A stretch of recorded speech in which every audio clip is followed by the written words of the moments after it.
So this film, again, it's like, I feel like with most things in life that kind of come at you that are relevant, it's like you prepare as much as you can, but then it's like something happens that's totally out of your control and you end up getting steered into something. So that kind of happened to me. I got steered into this particular group of people who all wanted to make this feature, and we had a producer kind of working with us who knew how to get equipment and knew how to kind of connect us with the resources we needed to do this.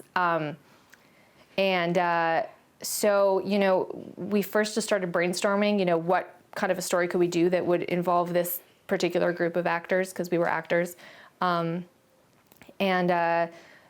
different storylines could we do, and we talked a lot, and then myself and Katie Burton, who is my producing writing partner on this, she and I actually took all of these ideas and wrote the physical script.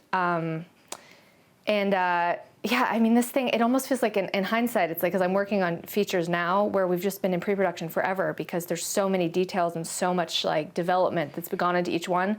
This one, it was just kind of like, we got the script and now we've got the thing and now we're on set. And so I felt like it almost was like, that's what I kind of mean about, there was so much of it that I felt like I was just stumbling through. But for this one, we raised a very, very minimal budget.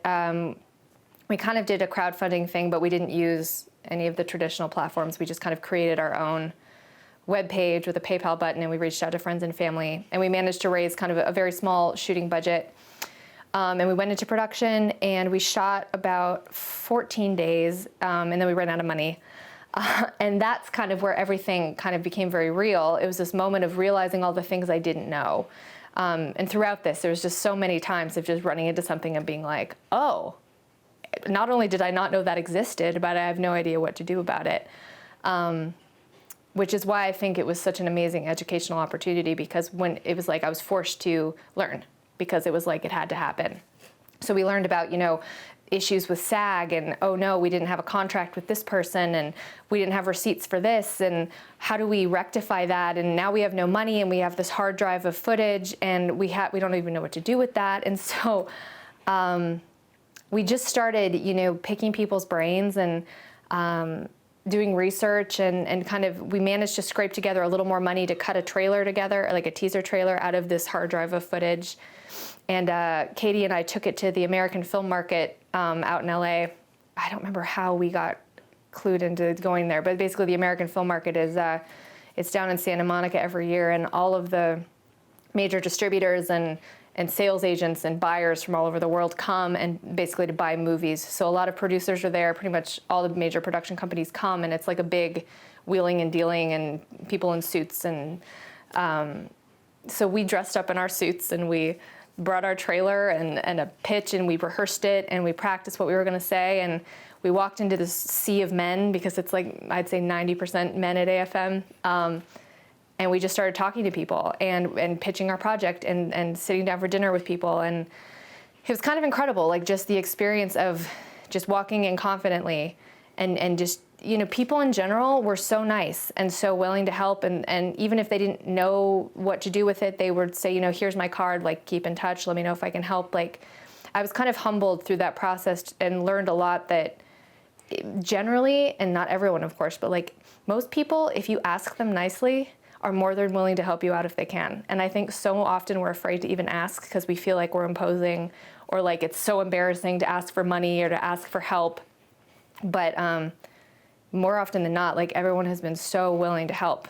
And we ended up meeting this guy, Mike. He had a production company and a post house and access to some finishing funds. And we met him in a hallway. And then we followed him for a while by accident, and then he followed us for a while by accident. We ended up in an elevator, and we just all looked at each other, and we were like, we're not stalking you, I swear. And we shook hands, and he ended up posting our film.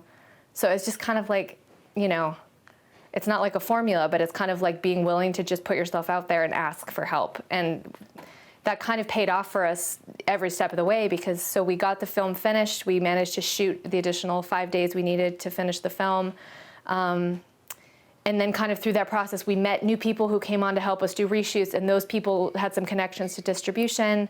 We ended up getting it in front of a bunch of distributors, and we got picked up, by Gravitas Ventures, which they do a lot of VOD, mostly in America and the English-speaking countries. But And then through them, we got introduced. But it's like, again, we went back to American Film Market the next year, and this time we had a finished film.